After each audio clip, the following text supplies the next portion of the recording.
ನಶೆ ಪದಾರ್ಥಗಳಿಂದ ದೂರ ಇರುತ್ತೇನೆ. ನಾನು ಆರೋಗ್ಯಕರವಾದ ಮತ್ತು ಸಕಾರಾತ್ಮಕವಾದ ನೈತಿಕ ಮೌಲ್ಯಗಳ ಜೀವನ ಶೈಲಿಯನ್ನು ಅಳವಡಿಸಿಕೊಳ್ಳಲು ನಿರಂತರ ಪ್ರಯತ್ನ ಮಾಡುತ್ತೇನೆ. ನಾನು ನನ್ನ ಪರಿವಾರವನ್ನು ಮಿತ್ರರನ್ನು ಮತ್ತು ಸಮಾಜವನ್ನು ನಶಾ ಮುಕ್ತ ಮಾಡಲು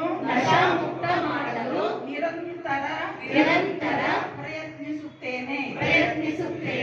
ನಾನು ನನ್ನ ತನು ಮನ ಧನ ಸಮಯ ಮತ್ತು ಶಕ್ತಿಗಳನ್ನು ಸದುಪಯೋಗ